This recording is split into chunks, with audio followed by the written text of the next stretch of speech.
On February 28, 2018, an Airbus A320 encountered a cascade of critical failures while on a training exercise in Tallinn, Estonia.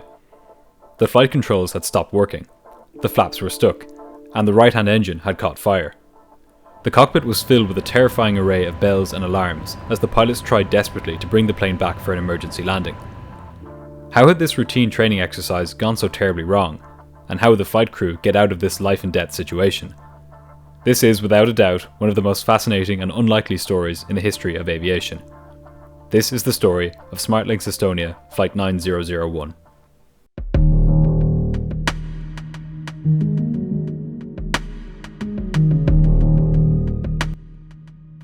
On February 28, 2018, 7 people boarded an Airbus A320 operating as SmartLynx Estonia Flight 9001. Among them were 4 trainee pilots, an instructor, a safety pilot, and an inspector from the Estonian Civil Aviation Authority. The purpose of this flight was for the 4 trainee pilots to practice flying the aircraft as part of the airline's A320 training program. The plan was for the trainees to spend about 5 hours performing takeoffs, go-rounds, and touch-and-go landings, all under the supervision of the instructor. The safety pilot would be watching over the operation, ready to step in an emergency, while the inspector from the Estonian Civil Aviation Authority would be there to monitor the airline's training program. For the trainees, this was to be an exciting, albeit demanding experience. This would be the first time they would be flying the A320 in real life, having spent months learning how to do it in the simulator. They had no idea as they took to the skies on this day that performing well in front of their instructor would end up being the least of their concerns. In a matter of hours, all 7 men on board would be face to face with their own mortality, as their aircraft careened out of control in the skies above Estonia. The kinds of failures they would experience on this day, and the exact sequence of events which led to it, had never occurred before on a commercial aircraft. For the first few hours, everything went to plan. Everything except one small detail, which we'll return to in a moment. One by one, the trainee pilots took their turns sitting in the right-hand seat, attempting their first takeoffs, landings, and go-rounds in the real aircraft. Their instructor, a 63-year-old aviation veteran with just over 24,000 hours of flying experience under his belt, sat in the left-hand seat. He watched over the trainees closely as they completed their exercises, providing guidance where needed.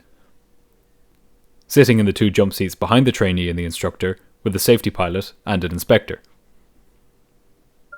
As the first 3 trainees carried out their touch and goes, there was one caution message which kept appearing on the ECAM, or Electronic Centralized Aircraft Monitor. This is the center display in the cockpit which, among other things, provides pilots with information on any faults the aircraft is detecting. This particular message appeared about a minute after every touch and go, and it read ELAC 1 pitch fault. The pilots knew this meant that there was something wrong with one of the plane's computers, but when they consulted the manual, it recommended that they simply turn the computer off and then back on again. They did this, and each time the message disappeared, only to reappear after the next landing. This looked to be a minor warning on the surface, but in truth, it was only the tip of the iceberg. Things were about to go seriously wrong on this flight. When it came time for the 4th trainee to do his 3rd touch and go, the pilots had forgotten to reset the computer. This should not have been a problem. Even though this computer had failed, there were 3 more computers ready to take over.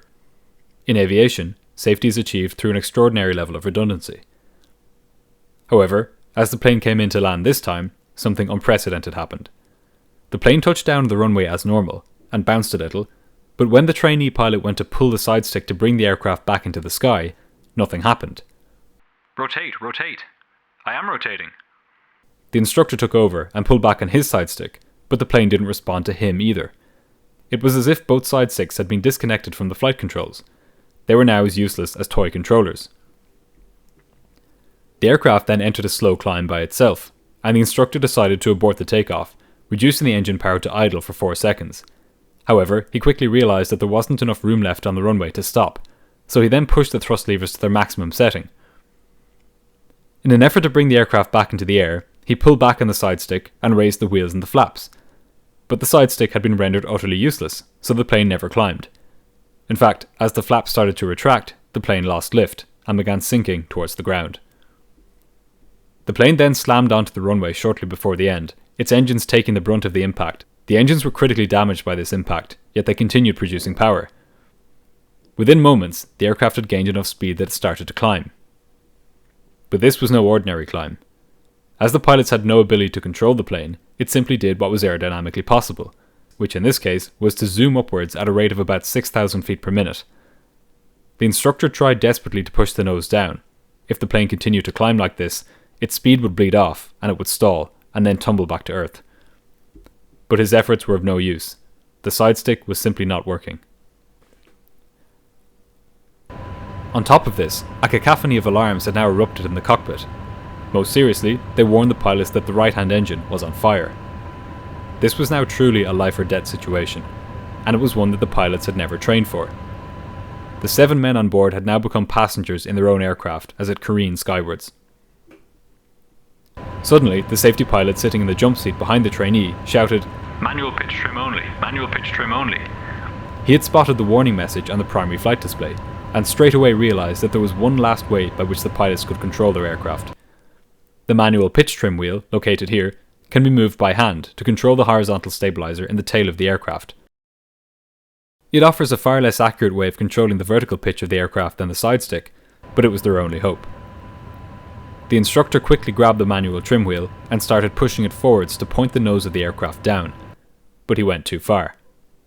Everybody on board was lifted out of their seats as the plane began diving towards the ground, reaching a terrifying vertical speed of over 7,000 feet per minute. The ground proximity warning alarm now sounded in the cockpit alongside the other alarms as the plane rapidly approached the earth below. The instructor shoved the thrust levers to the maximum setting and aggressively cranked the trim wheel in the opposite direction in a desperate attempt to pull the plane out of its terrifying plunge. Finally, at just 600 feet above the ground, the plane pulled out of its dive. The manoeuvre was so extreme that it pushed the pilots hard into their seats with a force of 2.4 Gs. The plane then swooped up into another out-of-control climb. This was a roller coaster ride from hell, but the instructor was learning fast. He pushed the trim wheel forward, reduced the engine thrust, and rolled the plane to one side, allowing the aircraft to slide sideways into a more manageable position. Finally, he had a chance to assess the situation more systematically. With all of the alarms going off, he asked, "Do we have engines?" To which the safety pilot replied, "We have engine 2, fire." Even without this, the crew's situation was dire.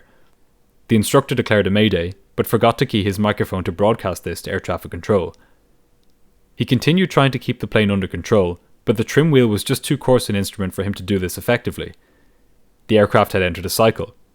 It would start pitching up, then lose speed as it climbed, then it would pitch down and gain speed, which in turn would cause it to pitch up, and so on ad infinitum. This is known as phugoid motion. The instructor couldn't prevent this movement. All he could do was try to dampen it as best he could, by using a combination of engine thrust, the trim wheel, and by rolling the aircraft. This was a critical situation, and with the damaged engines, time was running out. As the instructor tried to dampen these movements, the safety pilot sitting behind him started listing off the warning messages on the ECAM.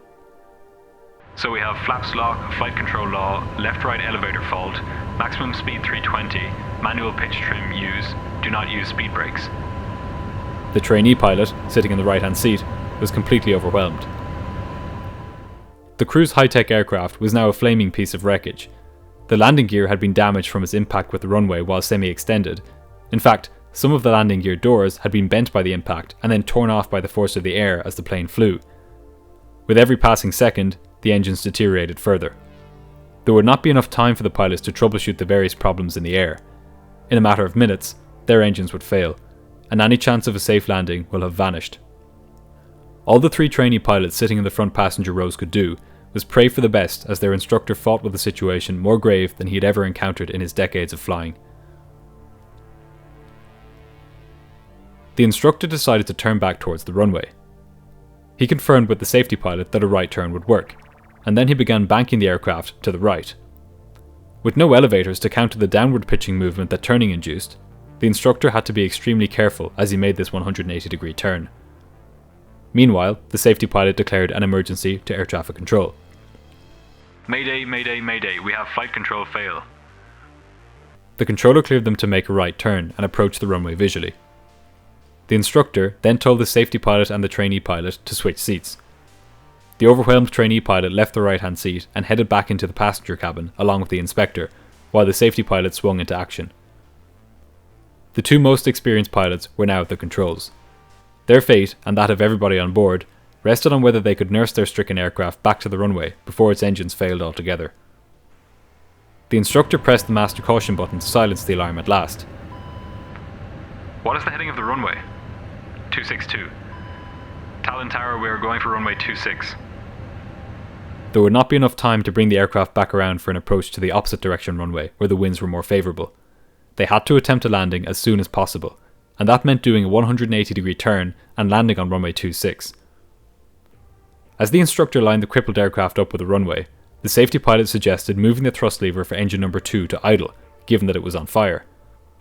This was the standard procedure, but the instructor's experience allowed him to see that in this particular situation, even an engine which was on fire was better than one which was turned off entirely. He responded, "If I'm losing an engine in manual flying, I prefer to land when engines are working." Just over a minute from the runway, the safety pilot lowered the landing gear. Without fine directional control of the aircraft, the pilots were approaching the runway from a somewhat oblique angle. It would take every bit of concentration to get the aircraft onto the runway. The instructor began a slight left turn to line the aircraft up, but seconds later, the right-hand engine failed. The fire alarm began sounding in the cockpit, and the safety pilot announced, "Engine 2 is shut down." The instructor barely responded. His focus was entirely on the runway in front of him. He had one chance to land this aircraft. But with just one engine working, the plane began to lose speed. The instructor told the safety pilot to lower the flaps in order to provide the aircraft with more lift as it slowed down. Then, less than a minute from the runway, the left engine failed as well. The 60-ton aircraft was now nothing more than a giant glider. The 4 people sitting in the front of the passenger cabin would have experienced a sickening sinking feeling as the engines quit and the plane began to drop. Without engines to supply electrical power, all of the cockpit instrumentation went dark. The remaining computers shut down, and now all the instructor had at his disposal were the manual stabilizer trim and the rudder. Within seconds, a small fan known as the ram air turbine popped out from the bottom of the fuselage. By spinning in the wind, it generated enough electricity to power some of the instruments, as well as some critical systems. But without engines, the plane was starting to slip below the glide slope. It was slowing down and getting close to an aerodynamic stall. The instructor tried desperately to keep the plane in the air, pitching the nose down to maintain speed, but not so much that he would crash into the forest in front of the runway. The safety pilot watched in horror as the airspeed dropped. "Speed 150. Speed 130. Speed 120. The instructor had to strike a perfect balance. Go too slow and the aircraft would fall out of the sky. Descend too fast, on the other hand, and the plane would crash into the forest short of the runway. The instructor pitched up, doing everything he could to stretch the glide, even if it meant risking a stall. The speed bled off all the way until the aircraft was travelling at 100 knots, just a few knots above stall speed. The aircraft smacked down into the snow 150 metres short of the runway threshold. All tyres burst on impact, and the plane slid onto the runway and gradually decelerated along its length. After a barely controllable slide, it skidded off the left-hand side of the runway. Finally, the aircraft came to a stop. The safety pilot and one of the trainee pilots had received minor injuries, including a concussion, but apart from that, everyone on board had escaped unscathed. When investigators from the Estonian Safety Investigation Bureau arrived on scene, they found a plane which was in tatters. Both engines had been damaged beyond repair from their collision with the runway. The fuselage was bent out of shape. There were punctures in the skin on the bottom of the aircraft, and some of the landing gear doors were missing. They were later found miles from the airport, having fallen off the aircraft in flight. As a result of this damage, the aircraft was written off. It was miraculous that the pilots had managed to bring it back to the runway, considering the state that it was in. But what had caused this catastrophic failure in the first place? How had the flight controls simply frozen? Investigators examined the aircraft's flight data recorders and discovered that the warning the pilots had received throughout the training session, ELAC 1 pitch fault, was actually just the tip of a large and insidious iceberg. The ELAC referred to in this message stands for Elevator Aileron Computers. The elevator is a control surface on the tailplane which points the aircraft up and down, ELAC-1 is one of two computers which control the elevator. The other one, naturally enough, is called ELAC-2. The warning the pilots were getting was that ELAC-1 had stopped working. That should have been no problem, because when ELAC-1 fails, ELAC-2 takes over. And in the unlikely event that ELAC-2 fails as well, there are two more computers standing by to take over, known as SEC-1 and SEC-2. It would take a whole separate video to do justice to the exact sequence of events which led to each of these computers shutting down on this day. However, the main culprit was traced back to the following. Normally, when the A320 touches down on the runway, the computers enter what is known as ground mode, which trims the horizontal stabilizer on the plane's tail such that the nose of the aircraft pitches down. This makes it easier for pilots to plant the aircraft on the runway and keep it there during landing. But on this training flight, the pilots weren't practicing full landings. They just needed to touch down on the runway and then get straight back into the air so that they could try again. For this reason, they wanted to avoid the automatic trimming of the horizontal stabilizer which pushed the nose down. To stop this from happening, the instructor held on to the manual trim wheel during each landing, which overrode the computer's command to pitch the nose down. This meant that the pilots could easily pull the aircraft back into the air once they had touched down. But here's where the trouble started. The computers are always comparing the actual stabilizer position with the stabilizer position which is commanded by the computers. If it detects a discrepancy between the actual position and the commanded position, it assumes that the computer has failed, and it triggers a fault warning.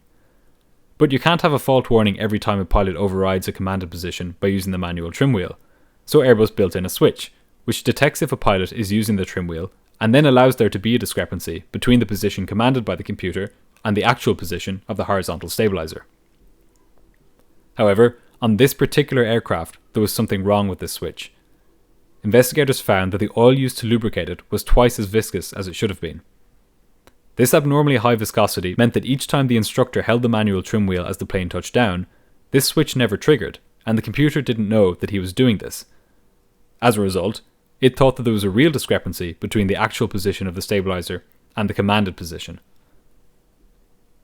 As a result of this, it shut down the computer responsible for moving the stabilizer, ELAC-1, and handed over control to ELAC-2. This is why the pilots kept seeing the warning message ELAC-1 pitch fault every time they took off.